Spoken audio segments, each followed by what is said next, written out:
Hello and welcome into another episode of Locked On Wolves. This is the post-game pod. The Timberwolves fell to the Bucks on Wednesday night. The shorthanded Bucks, no Dame, no Giannis, no problem from Milwaukee as the Timberwolves cold shooting and another slow start doomed them in this loss to the Bucks. We'll break down the whole thing next. Welcome in. You are Locked On Wolves.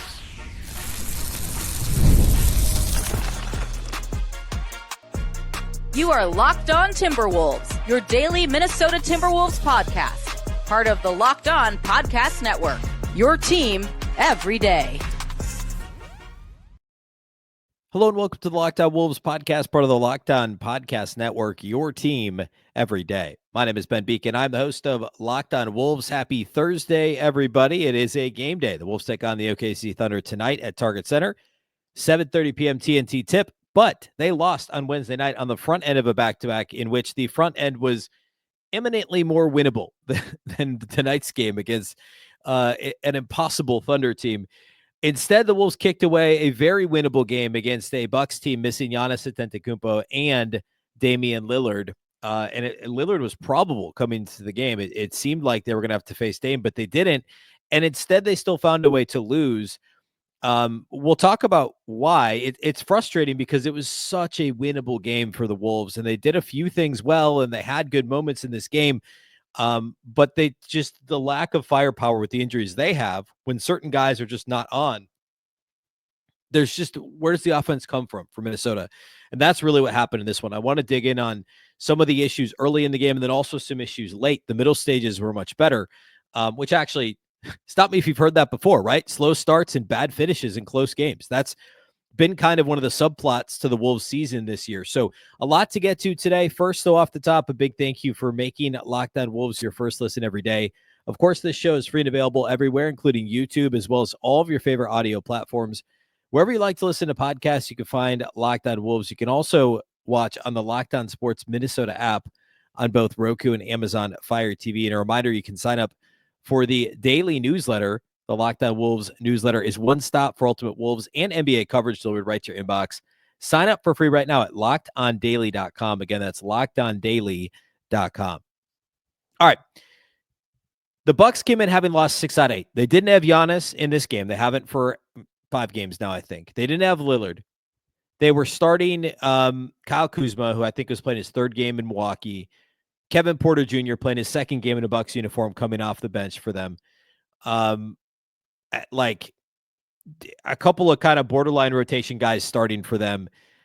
And this was a very winnable game for the Wolves. And yet they still found themselves down 12 points at the end of the first quarter.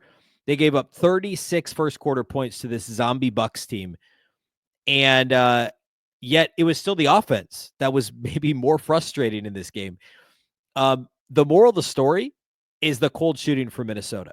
And we will talk about the defense, but they only gave up 103 points when it was all said and done. So we have to start with the shooting. The first quarter, there were some bad turnovers. In fact, really brutal turnovers. Ant, McDaniels, but the Bucks had some too. And so the Wolves had a shot to hang around, and then they were generating open shots. They just missed them, which again, stop me if you've heard this before, generated open shots that just did not go down for the Wolves. And everybody was guilty of this over the course of the game. McDaniels came on late, but he didn't score a field goal. He didn't score period until the 4th quarter. Nas, another cold shooting night. He was 1 of 6 on Monday night against Cleveland. He was 1 of 7 in this game. Nikhil, same thing, 1 of 5. Ant was 4 of 17 on threes. Joe Ingles was 1 of 4. He wasn't an issue. He didn't play in the first quarter, but Rob Dillingham came in the game in the first quarter and bricked a couple of shots quickly. It just, the shot making was not there. The offensive flow was actually okay. And then it devolved a little bit. Joe Ingles came in and there was a bit more motion to the offense. The second quarter was much better. The Wolves ended up only being down by a point at halftime. The third quarter was a brick fest. And the third quarter is actually where this thing, to me, the first quarter was obviously brutal, down 12 at the end of the first quarter, not acceptable. The third quarter to me was more frustrating because the defense actually showed up in the third quarter. And yet there was this massive stretch of just settling in the third quarter for the Wolves. You could go back to, let's see. The Wolves were down. I have the play-by-play here pulled up. They were down a point. Well, actually, let's start here.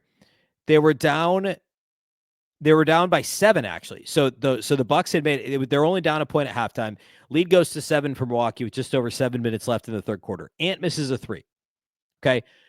Wolves stop Bucks on the other end. They come back. Nikhil misses a 3 early in the shot clock. I think like 16 seconds left on the shot clock. Next possession, Gobert, next possession, Jalen Clark misses a 3. Okay, so 3 straight possessions with missed threes for Minnesota.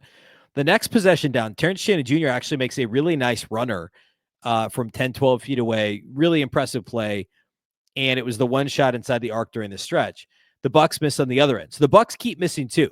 The Bucks haven't scored since the 7:25 mark. The Terrence Shannon shot's at 5:49. So you go 2 full minutes of the Bucks not scoring. The Wolves miss, then Ant misses another 3. So now the Wolves have missed 4 straight threes with one runner from Terrence Shannon mixed in. The Bucks don't score again. Nikhil shoots a 3-pointer relatively early in the shot clock. So that is 6 possessions with 5, for the most part, hurried threes. And I'm not ripping on shooting a lot of threes. If you listen to this podcast regularly, you know I'm a big fan of shooting a lot of threes. But 5 out of 6 possessions, they got up a 3-pointer of questionable quality. In a night where they just weren't making threes at all. And the only bucket along the way was the Terrence Shannon runner from, I think, like just left of the paint. The Bucks don't score this whole time either. In fact, the Bucks go nearly 3 minutes without scoring themselves. But then Kyle Kuzma makes a shot, and now they're right back up 7. And then things slow down a little bit for the Wolves. But they still had these challenges trying to score. And when they finally did get out and run in transition during that same stretch, Terrence Shannon gets called for a dubious charge call where Taurean Prince took the charge. And then upon review, it was upheld, which surprised me. I get it. You technically your feet can be moving. You're taking a charge as long as you're square.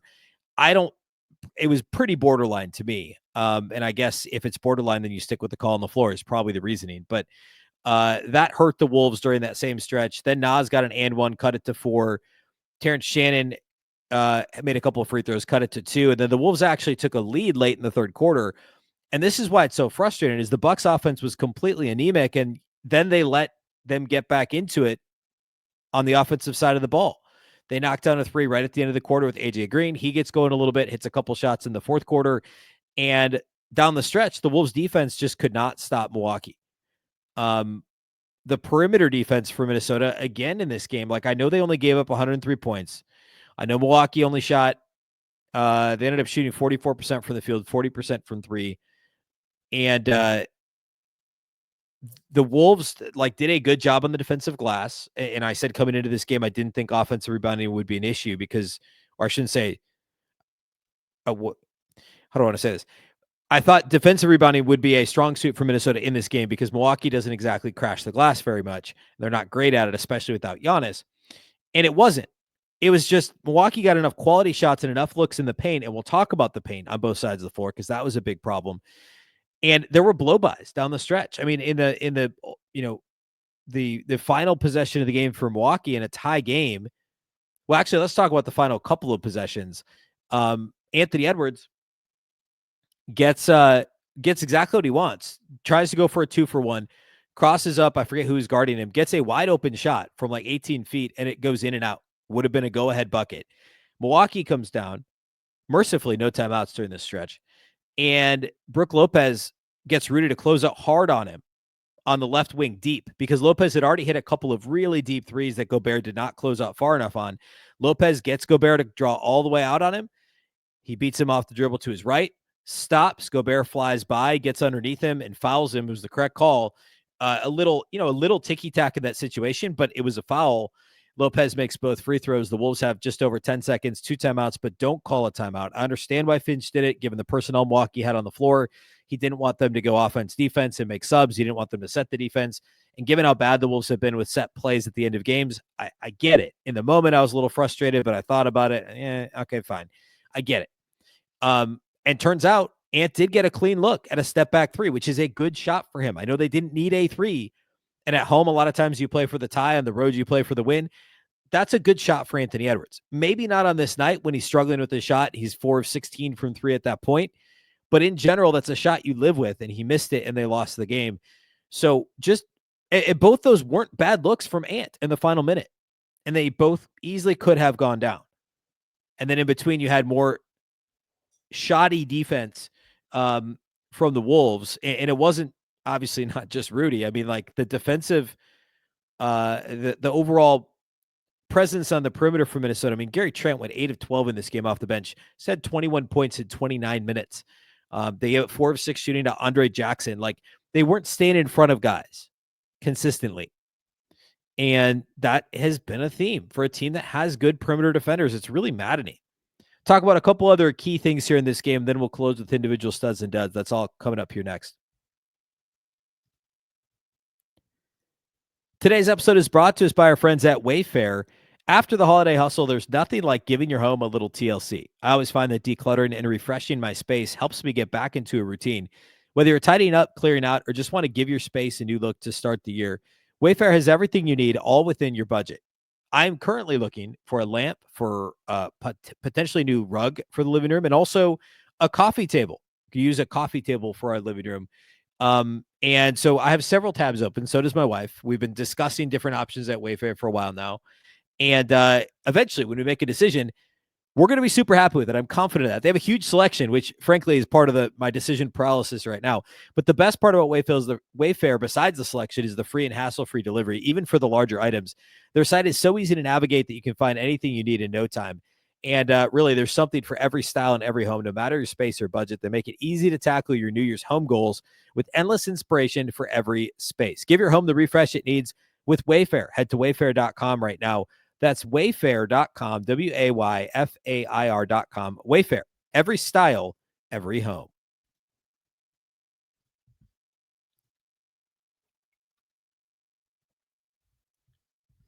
All right.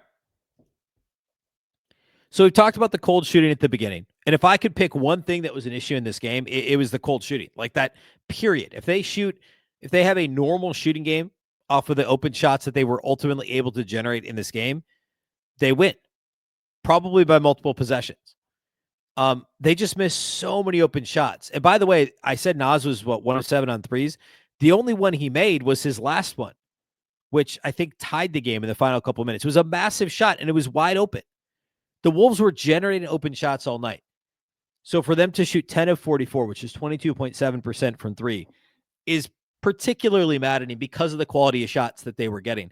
Something we talked about on Wednesday's show was the Wolves' incredible increase in offensive rebound rate and points off of missed shots, which is after you miss a shot on offense, how many points do you still generate off of after a missed shot? And same with plays per missed shot, which is an even bigger number for Minnesota. And that's any sort of anything that happens after a missed shot on the offensive end of the floor.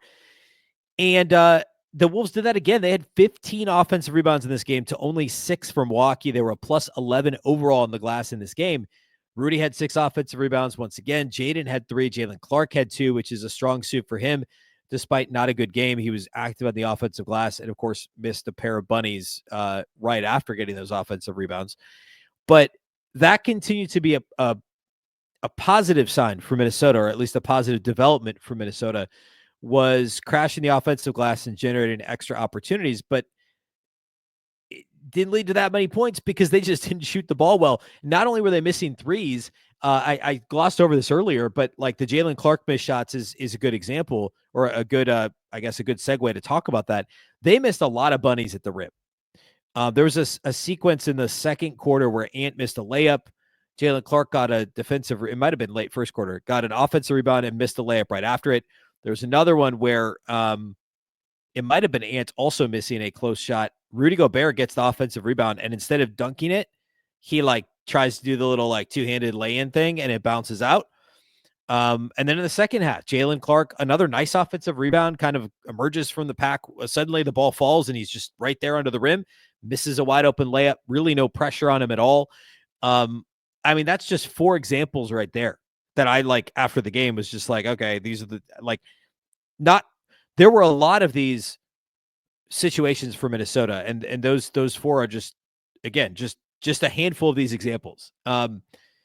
So many opportunities for the Wolves. Wide open 3-point shots, wide open layups, wide open dunks.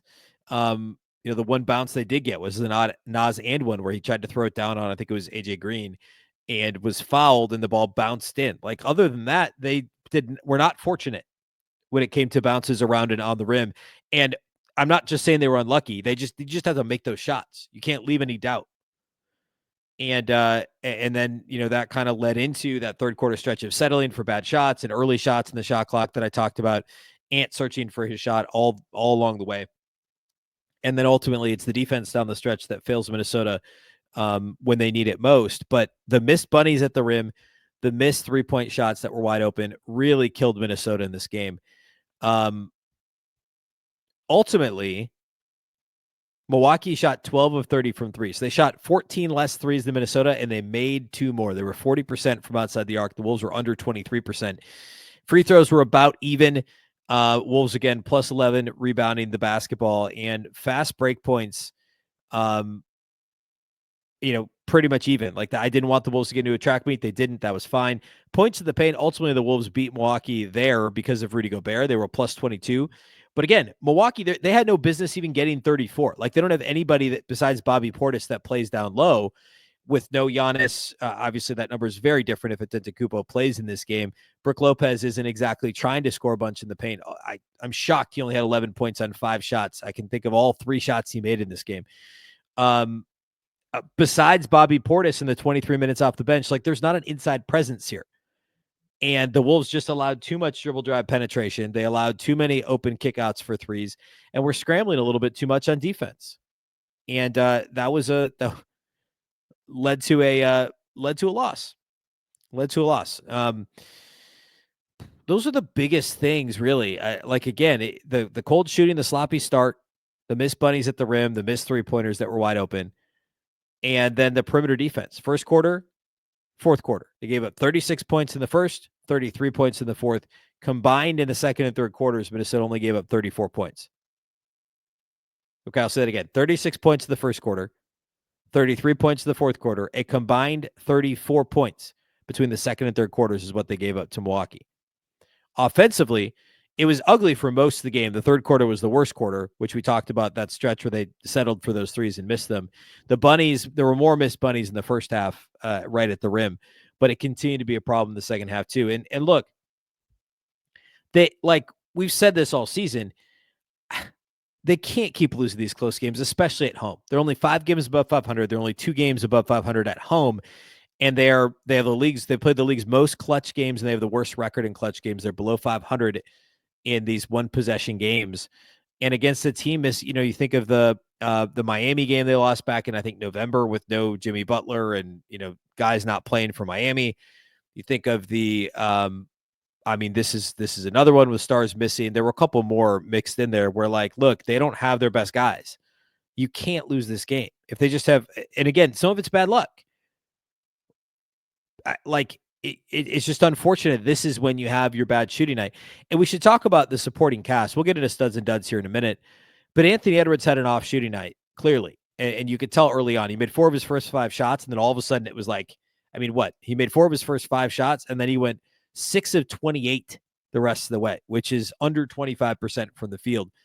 Nobody else consistently came to the party. Remember last Saturday, the Wolves beat Portland. They had 3 guys, Nas, Nickeil Alexander-Walker, and who else scored 20-plus in that game? Am I blanking on that? Oh, Jaden McDaniels.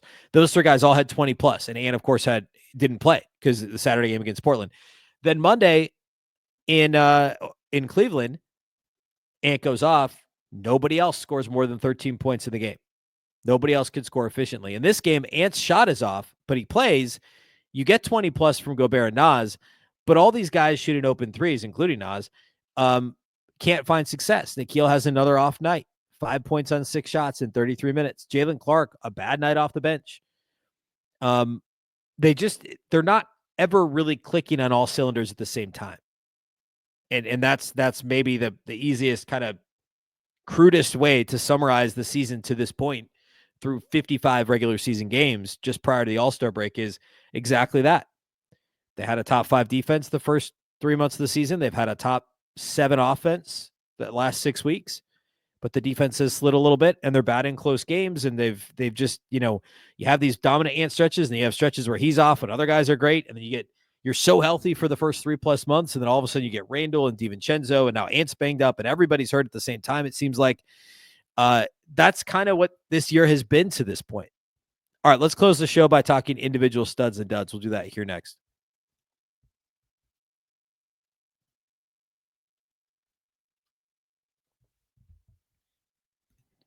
All right, studs and duds from this one.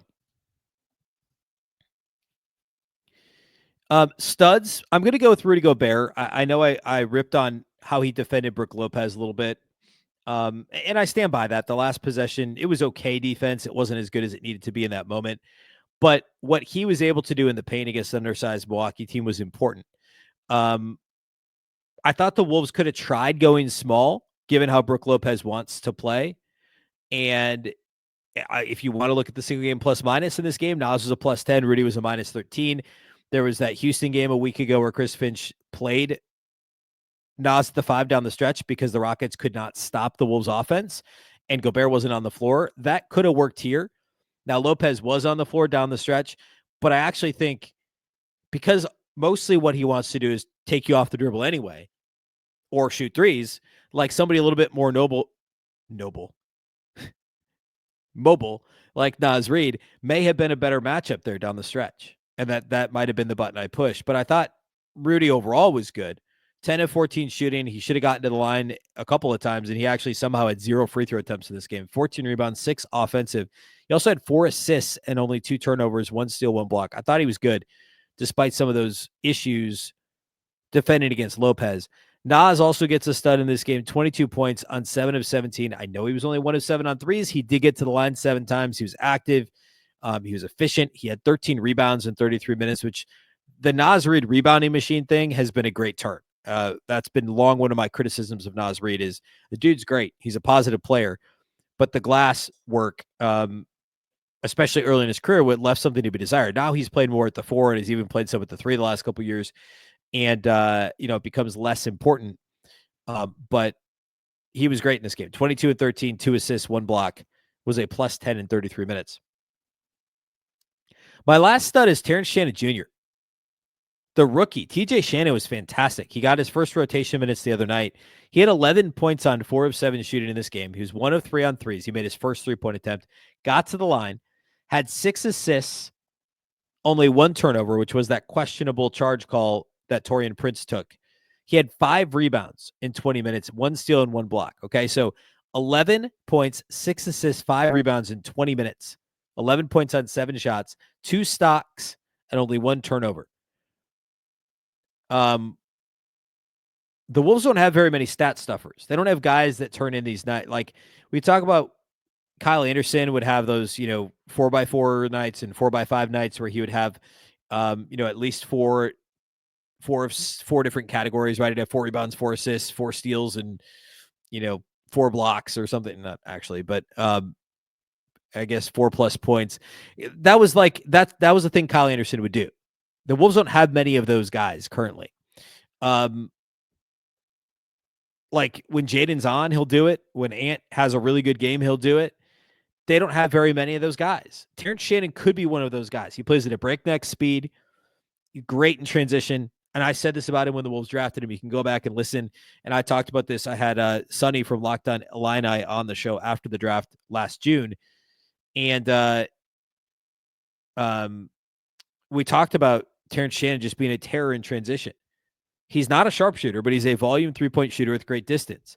And in transition, getting downhill with his body type and the touch he has on the ball, his fearlessness, he's a really tough guy to stop. The 6 assists was incredible. And I kind of want to go back and watch and see, he led the team in assists in this game, like completely unexpectedly. It's not like they were actually running offense through him, but it was because he was pushing pace in the open floor and taking dribble handoffs and running the offense and driving and kicking and just positive momentum throughout his minutes in the game. He got beat off the dribble a couple of times. I thought the defense should be better, and it really needs to be better if he's going to break into the rotation.